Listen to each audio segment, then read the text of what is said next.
buhay o kabiguan, ng ligaya o lungkot. Kaya marapat lamang na tanggapin si Jesus bilang tagapagligtas at Panginoon.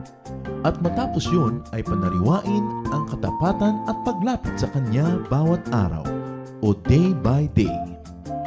Ang day by day ay naglalayong umalalay sa pang-araw-araw na pamumuhay. Narito po si Kuya Ed Lapis sa mensaheng pinamagatang Help Me Make It Through the Night.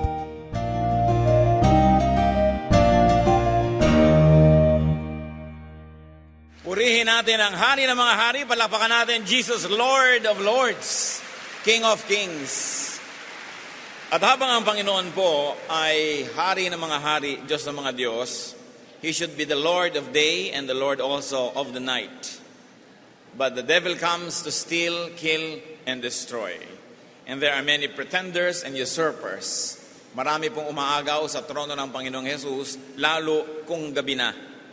Lalo kung madilim, lalo kung malungkot, kung may nararamdaman at pumapasok ang mga pangamba. What are some of the unwelcome but stubborn night visitors dethroning Jesus and enthroning themselves? Sa atin pong mga puso, may umaagaw ng trono ng Panginoon sa kadiliman ng gabi. Mga pag-aalala, mga takot, kalungkutan, pag-iisa, mga pagkabalisa, at kuminsan lalong-lalo't malayo sa mga mahal sa buhay, homesickness, especially when there is separation of loved ones. Kaya naman, ang hiling ng marami, dahil sila'y nalulungkot, nahihirapan, at kuminsan nalilimutang si Jesus ang Diyos ng gabi, ang kanilang hiling, help me make it through the night. Napakarami po ng mga nalulungkot at halos ipagbili ang kaluluwa, makaligtas lang at malampasan lang ang dilim at lamig ng gabi. Ama namin sa langit, salamat sapagkat kayo'y Diyos ng araw at Diyos ng gabi, Diyos ng saya at ng lungkot, Diyos ng kalusugan maging ng karamdaman, Hari ng mga hari. Patawarin niyo po kami sa aming mga kasalanan, linisin niyo po ang aming puso at ngayon inihahain namin sa inyo bilang isang sisidlan. Punuin niyo ng inyong karunungan, ng inyong mapagpalayang liwanag. Turuan niyo po kami kung anong kahulugan that Jesus is Lord even of the night. Even of the moments in our lives when it might be daylight and it might be bright, but it still feels like a dark night. Turuan niyo po kami, kayong magiging tagapagsalita, nais namin kayo marinig, Ama. Hanguin niyo kami sa aming mga kamangmangan, bigyan niyo kami ng inyong liwanag at karunungan. Palayain, palakasin, pagalingin. Itong dalangin namin na nanalig na kayo'y nakikinig sapagkat hinihingi namin ito sa ngalan ng iyong anak na si Jesus, aming Panginoon, tagapagligtas at Diyos ng gabi. Sa Daniel 6:18, nakita po natin na isang classical example ng isang hindi makatulog. Hari pa naman. Then the king returned to his palace and spent the night without eating and without any entertainment being brought to him, and he could not sleep. Maraming ganyan, hindi makatulog at nagdadrama. Yesterday is dead and gone, and tomorrow's outside, and it's sad to be alone. Help me make it through the night. At yan po ang hiling ng marami, help me make it through the night. Kaya lang, sino kaya ang madalas kausap? Kanino nagpapatulong? Some nights can be very long and dark, sometimes scary and lonely.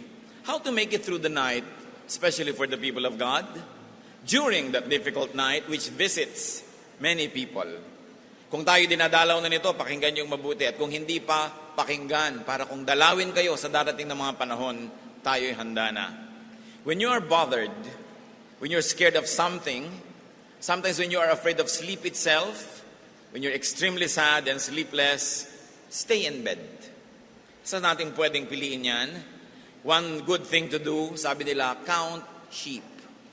Pag hindi ka makatulog, bili ng iba at matagal na itong technique, Magbilang ka daw ng mga tupa na tumatalon sa bakod, 1, 2, 3, at hanggang ikaw ay antukin. Because the boredom involved in this counting activity, its repetition and rhythm can lull many people to sleep.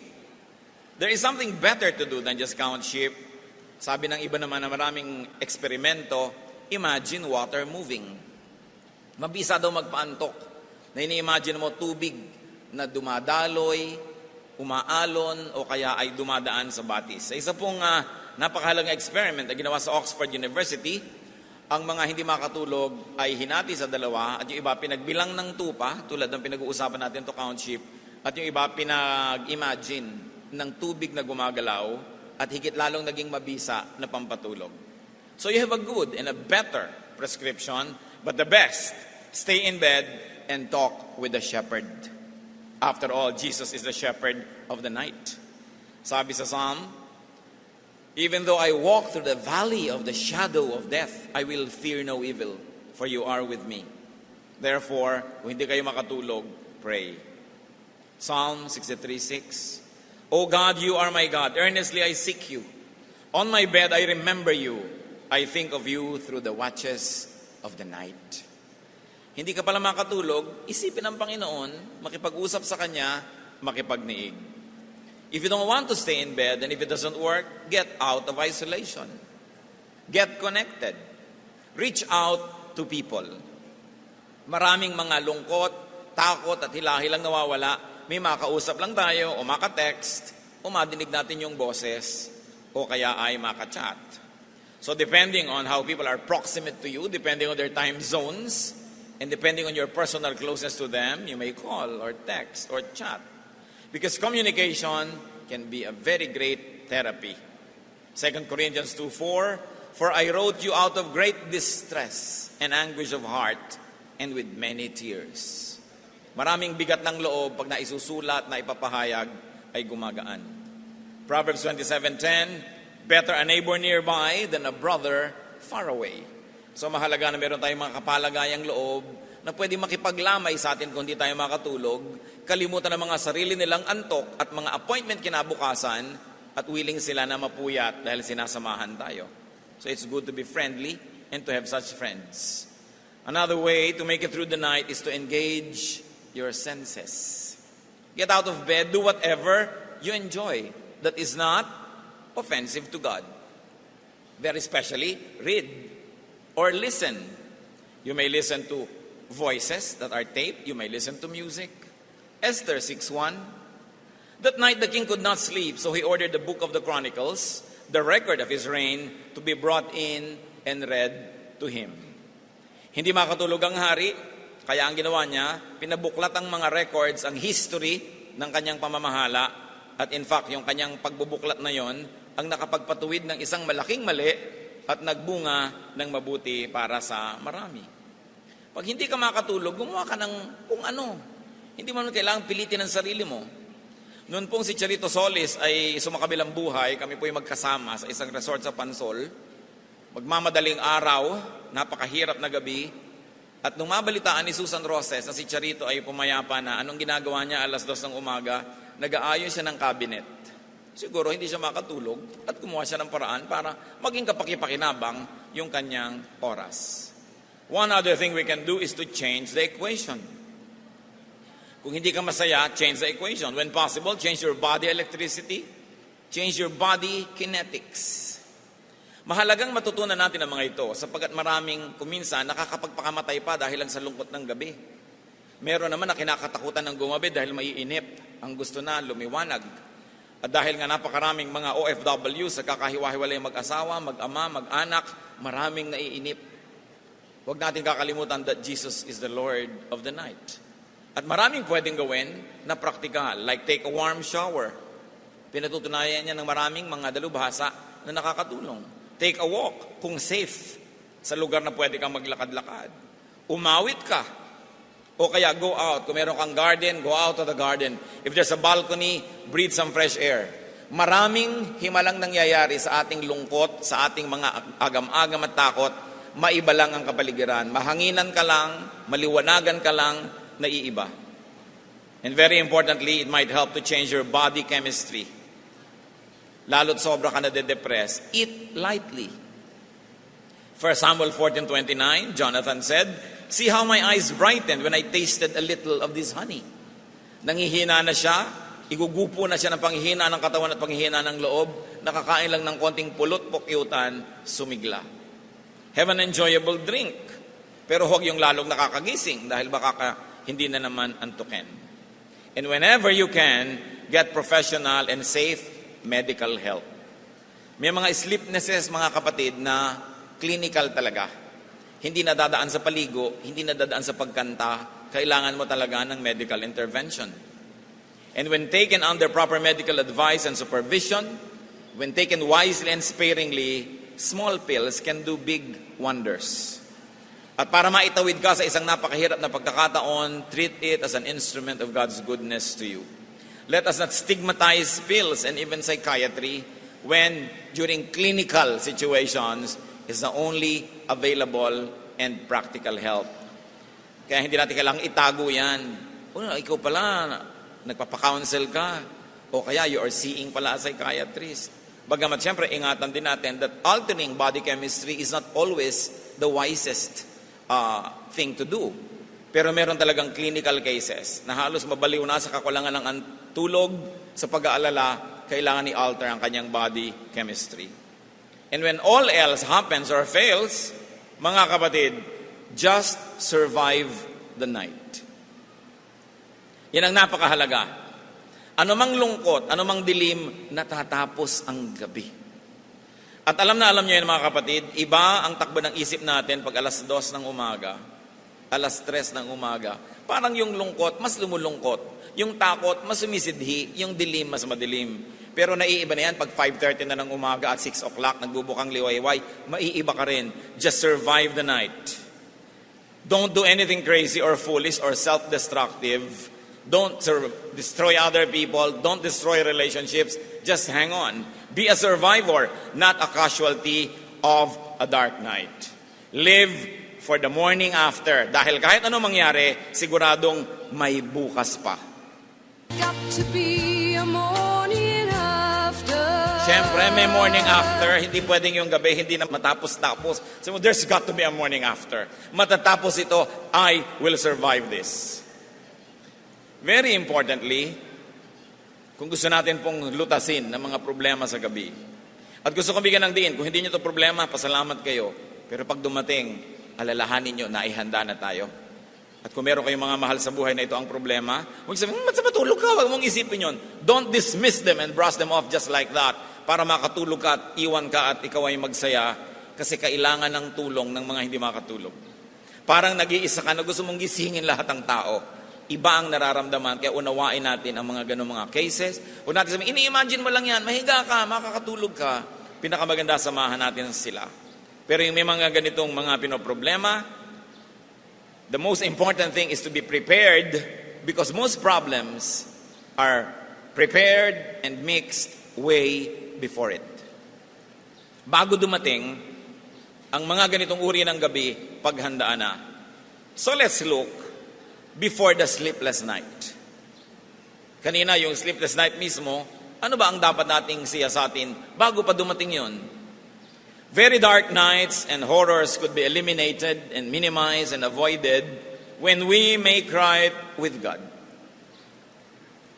Don't just survive the night. Bunutin ang ugat ng mga pamomroblema, pag-aalala. Gabi man ito o araw, tanghali man, yun ang pinag-uusapan natin, na ikaw you feel alone, you feel depressed, you feel sad.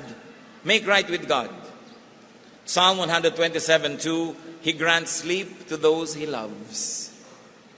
Ang pag-ibig ng Diyos ay nagpapahimbing ng tulog, nagbibigay ng antok at kapayapaan.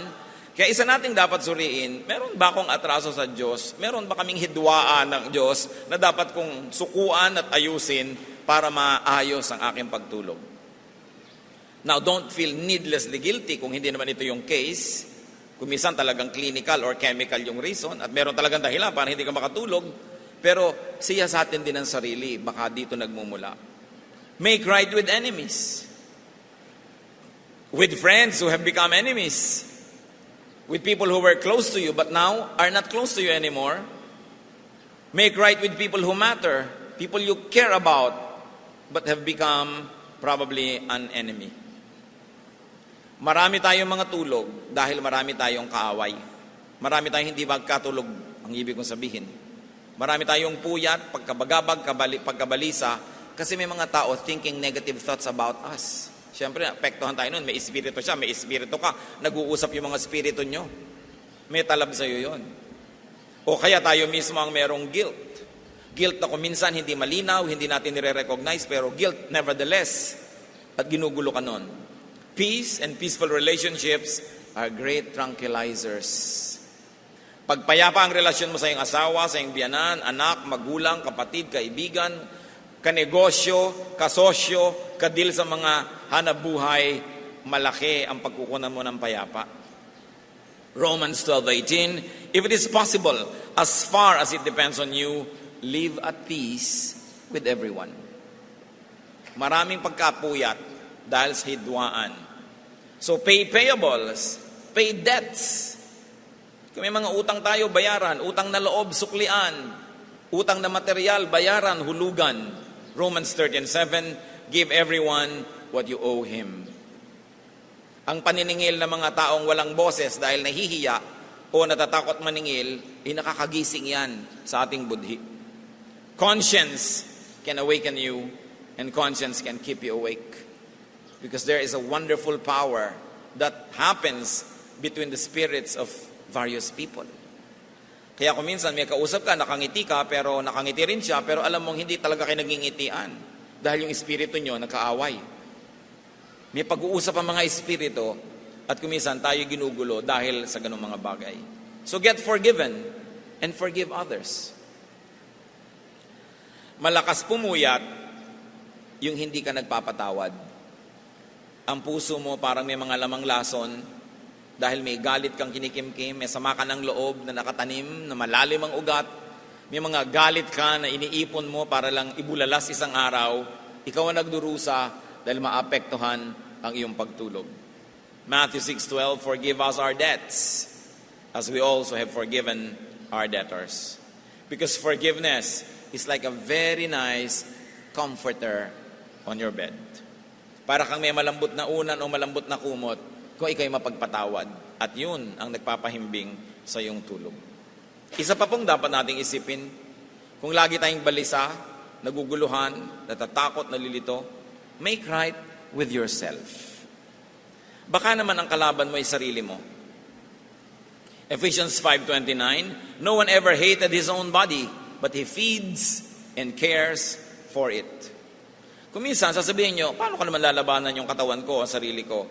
When you don't accept who you are, when you always desire another person's talent or looks or circumstance or wealth, at tapos hindi mo ina-appreciate yung nasa iyo, yung bigay sa iyo ng Diyos, ang totoo nun, inaaway mo ang sarili mo. At ang pinakamahirap na feeling of rejection is when the rejection comes from very you. Ikaw mismo nagre-reject sa sarili mo at wala kang hinangad kundi maging somebody else. This will bother you. At pag hindi ito na tanggal sa ating system, nagiging dahilan ng maraming kabagabagan. So sa ating mga sarili, change what you can about you. Yung mga kaya nating baguhin, improvein, gawin, pero meron naman na talagang hindi na pwedeng baguhin, tulad ng thorn in the flesh ni Paul. Sabi niya, pinapatanggal ko to sa Diyos, kahinaan ko ito, kapintasan, pero hindi naman tinanggal. Lalo daw titingkad ang kapangyarihan ng Diyos habang meron akong ganitong kahinaan at aasa ko sa Kanya, so tatanggapin ko na lang. So what do is change what you can and accept what you cannot change. It will give you much more peace. Do yourself right. Do good things to and with yourself. Marami sa atin, napakabait sa kapwa, pero hindi mabait sa sarili. At yon ay nagbubunga din ng maraming mga sakit sa ating katawan. So physically, eat well. Eat correctly and properly. Depression can come from malnutrition. Marami pong mga tao sa kada diet na de-depress. O kaya sa overeating and overindulgence or undereating, nade-depress sila. Hindi nila malaman kung saan ang gagaling ang mga lungkot nila at init. Yung pala, kulang na kulang sa pagkain dahil diet ng diet. O kaya sobrang-sobra. Kaya hindi rin siya balanced. Exercise. sa mga bagay na lagi na lang nating nadidinig pero ginagawa ba natin? 1 Timothy 4:8, for physical training is of some value. Kung training man yan towards a certain goal or a certain skill, or just moving the body to train it to move, it is good for us. And very especially, rest. Maraming mga tao hindi makatulog dahil sobrang pagod. Baligtad, ano po? Pero pag ang tao sobrang pagod, mahirap din matulog. Lalo't pagod ang isip. Pag active na active yung electricity ng brain mo, tapos bigla kang hihiga, hindi makakatulog yun. Kaya kailangan ipinapahinga. Kung ano man nakakapagpahinga sa inyo, nakakapagpahinga ba sa inyo magsuklay, magbilang ng bigas, magbilang kayo.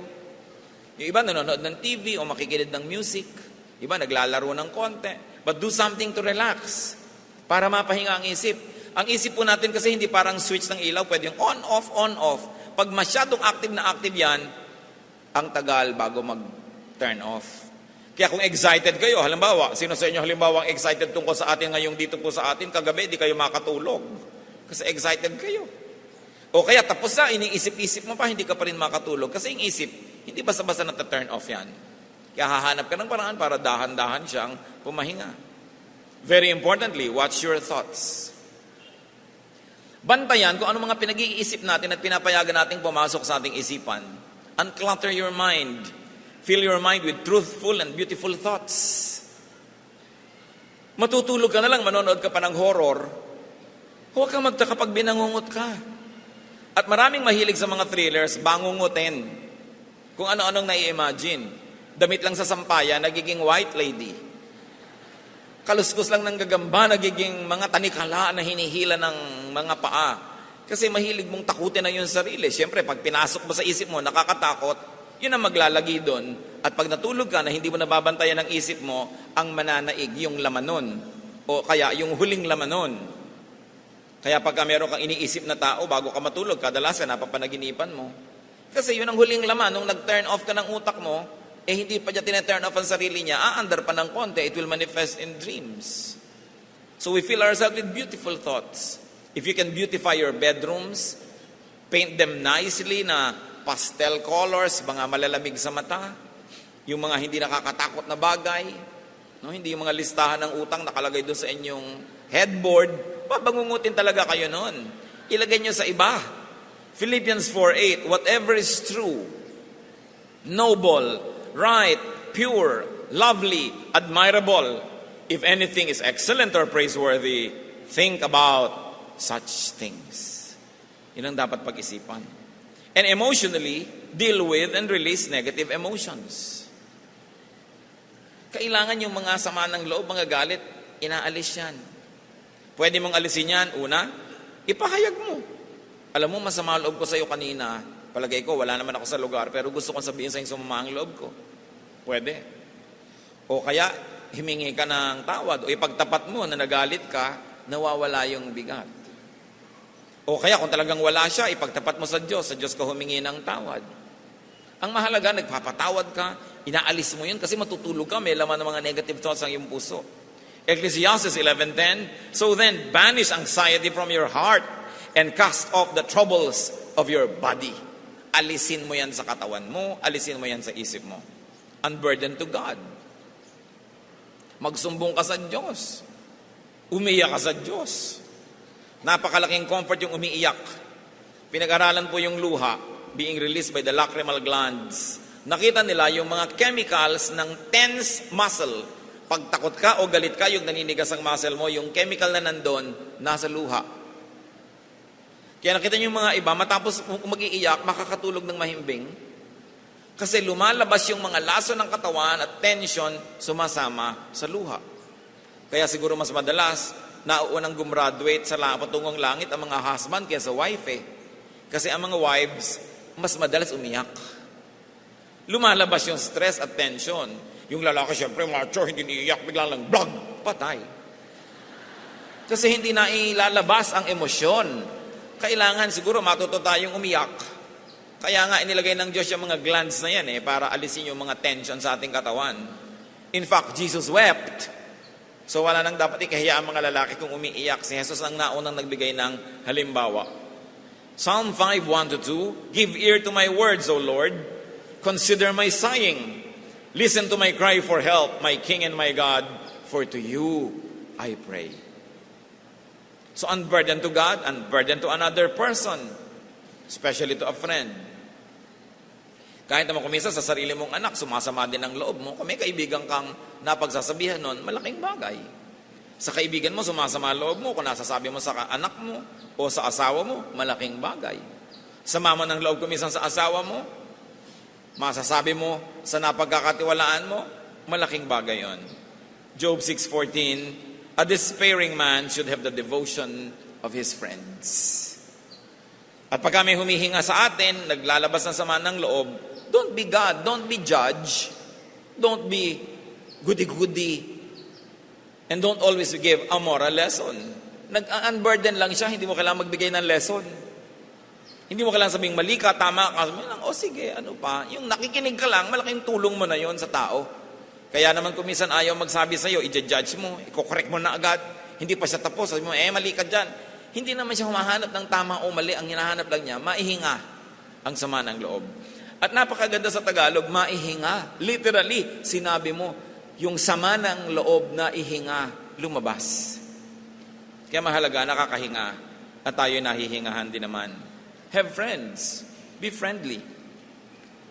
And very importantly, unburden to yourself. Kausapin nyo ang sarili nyo. Tiyakin nyo lang walang nakakarinig. Baka mapagkama lang kayong may problemang malaki. Psalm 42 verse 5, Why are you downcast, O my soul? Why so disturbed within me? Put your hope in God, for I will yet praise Him, my Savior and my God. So kakausapin yung sarili nyo, ba't ka malungkot? Ba't ka nagdadrama? Ano problema mo? Umasa ka sa Diyos, sa Kanya ka tumawag, pwede natin kausapin ang ating sarili. And as we have mentioned, if it helps you, cry. Or scream. Magtitili kayo, pero sa kwarto nyo lang. Yun ang makakarinig. Yung nailabas nyo yun, malaking bagay. No? Or laugh. Laughter, they say, is one of the best medicines. And it has been proven that so much tension is released when the body laughs because of the muscular movements. Very importantly, you should think of a spiritual rest. Kumisan pag sobra na, baka kailangan mo talaga ng retreat. Kailangan mo ng pahinga sa iyong mga problema.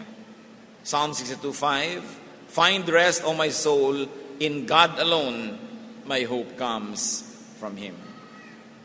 Most horrific nights are made, they are manufactured slowly, way before they come. Kung meron kayong mga problemang hindi mapagkatulog o mga mahal nyo sa buhay, usually, matagal na yung dahilan nun. Ngayon lang lumalabas yung bunga. Hindi naman pwede may problema ka lang, tapos biglang hindi ka na mapagkatulog agad. Matagal niyang ginagawa at nililikha. Kaya kailangang balikan ng nakaraan, tingnan kung ano mga naging dahilan ng ating pagkabagabag, makipagkasundo sa kagalit, magpatawad, makipagniig sa Diyos, gawin ang mga dapat gawin para yan ay mabunot. Stop inventing, stop creating lonely, and stop entertaining scary nights. Kailangan gumawa tayo ng paraan. When sleepless, as we have mentioned, just survive a hard day's night. Just survive. They really happen once in a while. And when you can, leave your troubles and your work outside the bedroom. Yung mga iba, mahilig magtrabaho sa loob ng kanilang kwarto. Siguro kung nag-iisa kayo, wala kayong partner sa buhay, pwede. Pero yung nandun na siya, nagtatrabaho pa kayo, madalas naiinis siya. Isa sa mga pinakamalaki daw na problema pag may TV kayo sa loob ng kwarto, tapos hindi ka naman nag-iisa doon, lalo may kasama kang husband o wife. Hindi mo alam kung ba't naiinis tong wife mo kasi panood ka pa ng panood. Ang sabi niya, ako na ang panoorin mo. Doon ka pa nanonood sa basketball. No? Kaya naiinis tuloy. Yung tao gusto niya batuhin yung TV. Pag wala ka nga, sinisira niya. No? Para hindi ka nalang manood.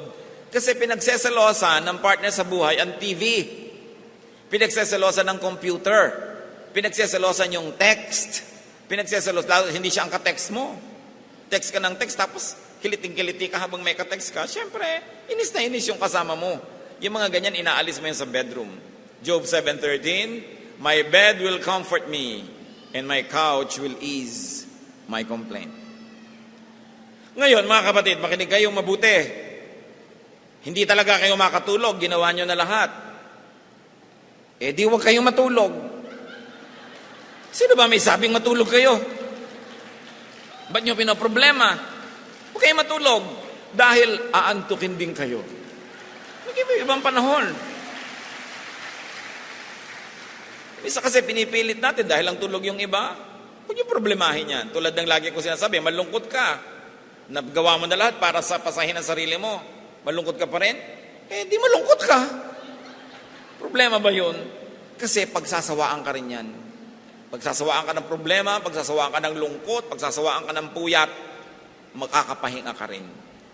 Meanwhile, do something useful, do something profitable and enjoyable. At pag nag-enjoy ka, siguradong aantukin ka rin nun. At eto mga kapatid, kung di kayo makatulog, marami kayong kasabay, hindi ka talaga nag-iisa. Sa Pilipinas, according to clinical studies, 1 out of 8 persons has insomnia. So kung may 80 million Filipinos at higit pa ron yun, may 10 million kayong kasabay na hindi nakakatulog. Ang dami nyo. No? Hindi ka talaga nag-iisa. Never think na nag-iisa ka. May mga butikang gising 24 oras. Di ba? May mga gutuhan open 25 hours. Ha? Hindi ka nag-iisa. Eto, ang Diyos hindi natutulog. Hindi ka pwedeng mag-isa. Hebrews 13:15, never will I leave you, never will I forsake you. Don't ever be deceived that you are alone for a moment. Don't feel alone. You are never alone. May kasama ka. At sa susunod, kung kakanta ka ng Help Me Make It Through the Night, sa Diyos nyo sabihin, dahil siya laging gising para sa inyo.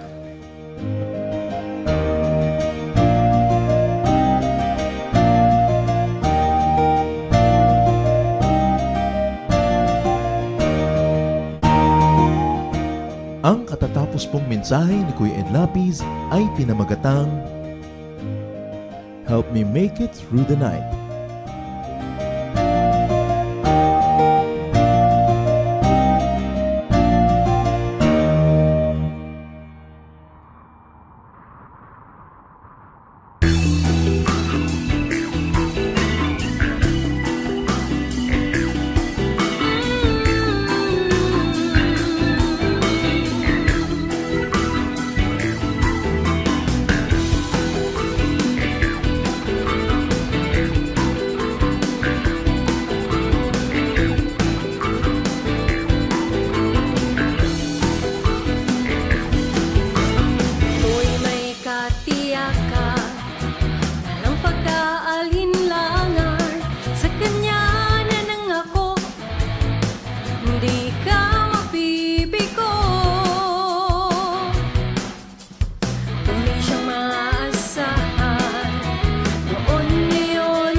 kapayapaan sa gitna man ng kapighatian, pagkat siya ang kasama, ako'y di mangangamba. Purihin ka, O Diyos, kataas-taasan, purihin ka, Jesus, magpakailanman. Siya ang Alpha at Omega, makapangyarihan. Diyos na bibuhay, ang Diyos na bibuhay, ang Diyos natin ay buhay, magpakailanpaman. Ang Diyos na bibuhay, ang Diyos na bibuhay, ang Diyos natin ay buhay, magpakailanpaman. Ang Diyos natin ay buhay, ang Diyos natin ay buhay, ang Diyos natin ay buhay, magpakailanpaman. Ang Diyos natin ay buhay, ang Diyos natin ay buhay, ang Diyos natin ay buhay, magpakailanpaman. Ang Diyos natin buhay, siya ay ang Diyos natin buhay, ang Diyos natin ay buhay, magpakailanpaman. Ang Diyos natin buhay, ang Diyos natin buhay, ang Diyos natin ay buhay, magpakailanpaman. Ang Diyos natin ay buhay, magpakailanpaman. Ang Diyos natin ay buhay, magpakailanpaman.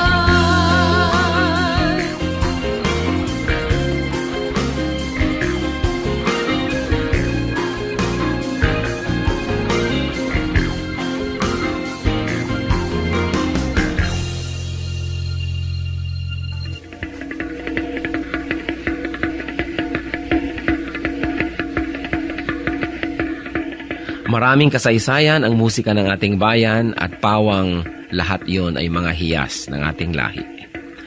Ang isang instrumento na napakagandang pagtuunan ng pansin ay ang gimbal ng mga mansaka.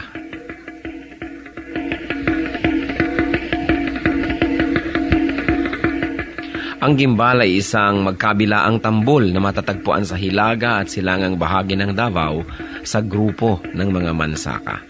28 sentimetro ang taas nito, humigit kumulang, at 21 sentimetro ang bilog, humigit kumulang.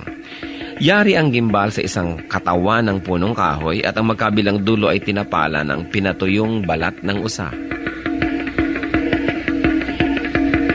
Ito ay hinahampas ng isang manipis na patpat habang isang kamay ay tumatapik-tapik sa kabilang tambol sa kabilang dulo ng instrumento. Ang gimbal ay maaring tugtugin mag-isa o ng mga may kasamang ibang instrumento kung ito'y ginagamit sa ritual. 1 hanggang 2 tao ang maaring tumugtog sa magkabilang dulo ng gimbal.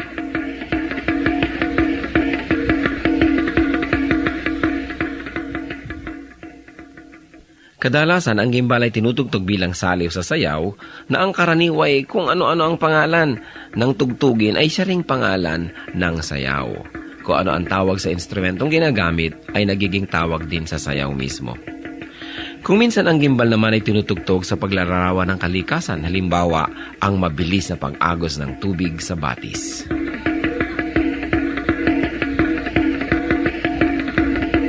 Ang gimbal o kimbao, instrumento ng mga mansaka. Kayamanan ng ating lahi, hiyas ng ating bayan, marapat lamang na gamitin sa pagsamba sa Panginoong Hesus.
Bakit tayo tumatawad kapag may binibili?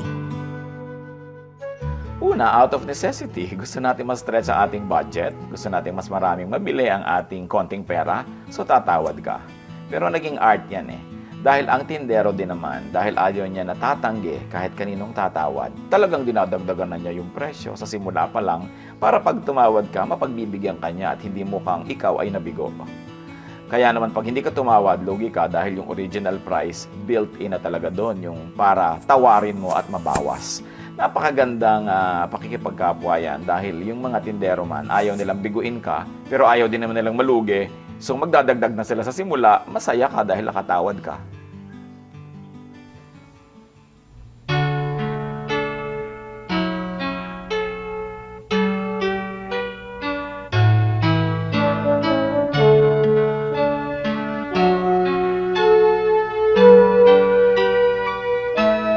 Kahit lagi ang masakit dito sa buhay ko, kahit lagi ang pagluha dito sa buhay ko, sakali man itong aking pamatok, ubod ng bigat, sa tulong mo, Jesus, nakakaya ang lahat.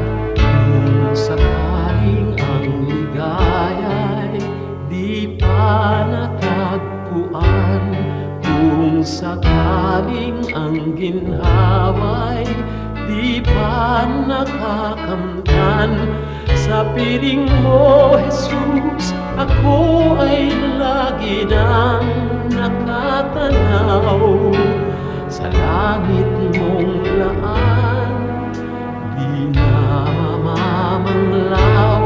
Pagtitiis, pagtitiis ang kailangan kong mabatid, kaya't ikaw, Panginoon, ang aking tutularan. Pagtitiis, pagtitiis ang kailangan kong mabatid, ang buhay ko ay lalago kung mayroong pagtitiis.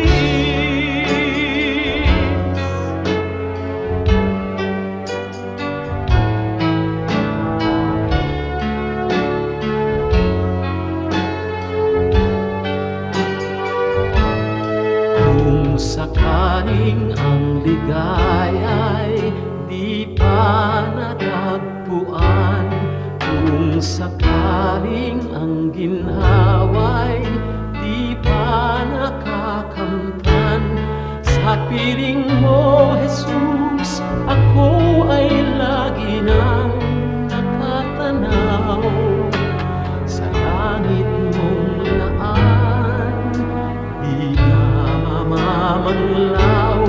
Pagtitiis, pagtitiis ang kailangan kong mabatid, kaya't ikaw, Panginoon, ang aking tutularan. Pagtitiis, pagtitiis ang kailangan kong mabatid, Espiritu ay lalago kung mayroong pagtitiis.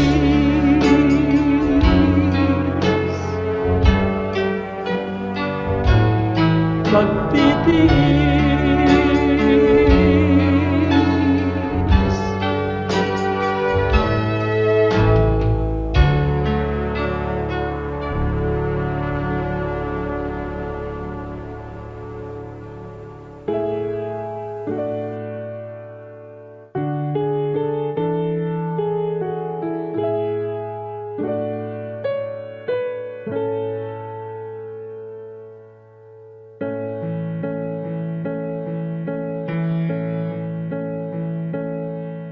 Kung aking marinig, banayad mong tinig, paligid may dilim, sa pag-asa'y hitik. At kung sa panahon ng kasiyahan, walang pagkalimot, dalay pasalamat.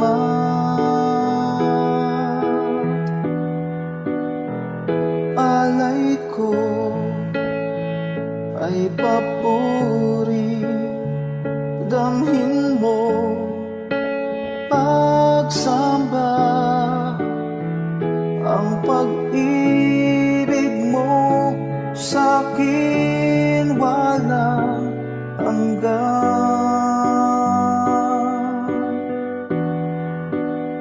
Sa iyo kabutihan, buhay ay nakamtan. Pupurihin ka magpakailan pa man,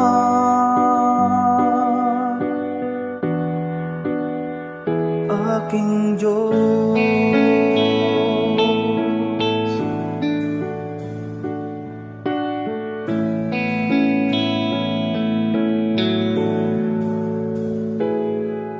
At kung magkaminsan di ka maramdaman, sa puso ko'y tiyak ika'y naririyan. Kahit sa dulo man itong aking buhay, ika'y aking lakas, hindi mangangamba.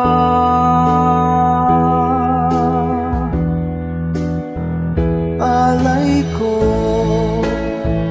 ay papuri, damhin mo pagsamba, ang pag-ibig mo sa'kin walang hanggan.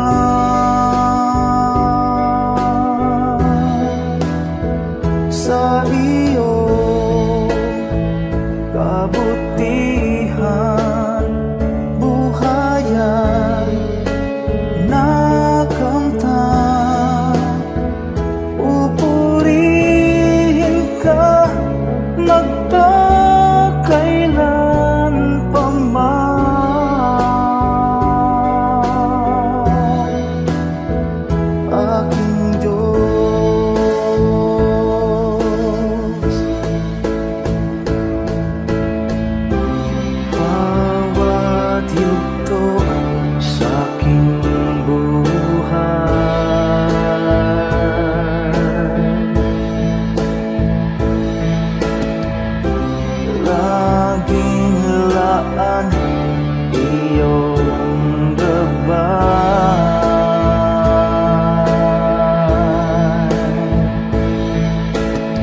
aking Diyos,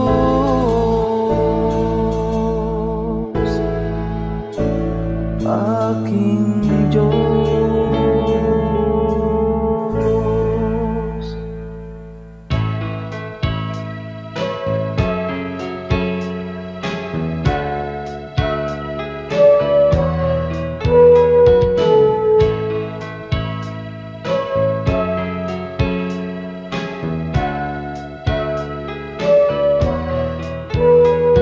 Ikaw ang aming nakikita sa kanilang mukha.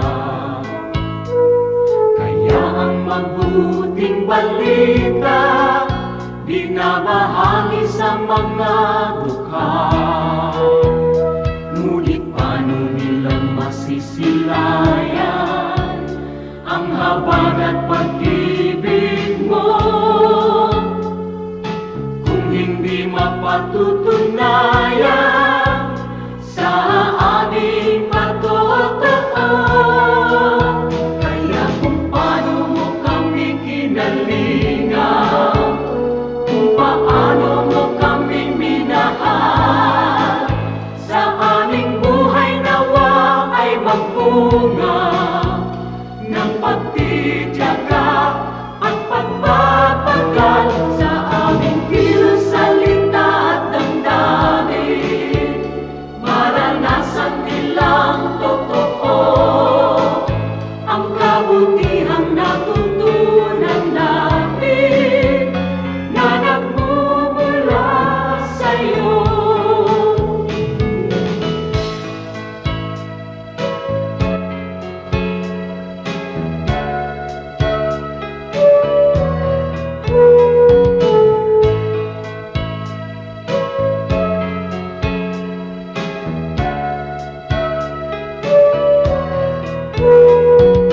Kung ang tao at ang lipunan ay laging makasarili, sa'yo ang bagong panuntunan, ang maglingkod at magsilbi.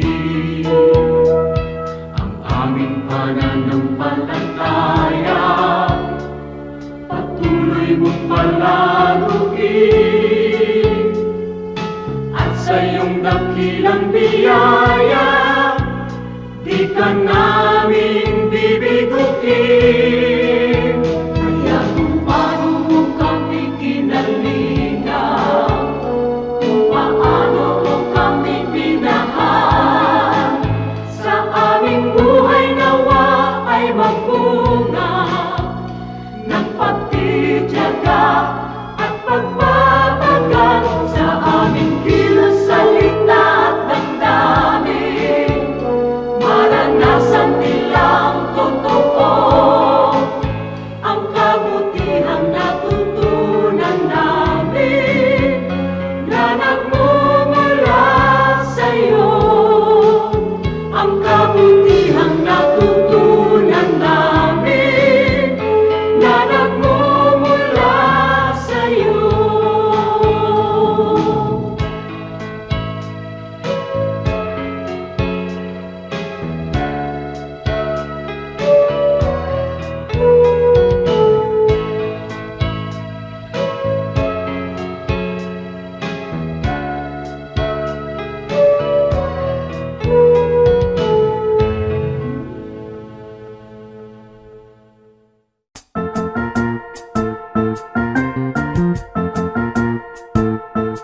Oras na po para pansamantalang magpaalam ang programang Day by Day.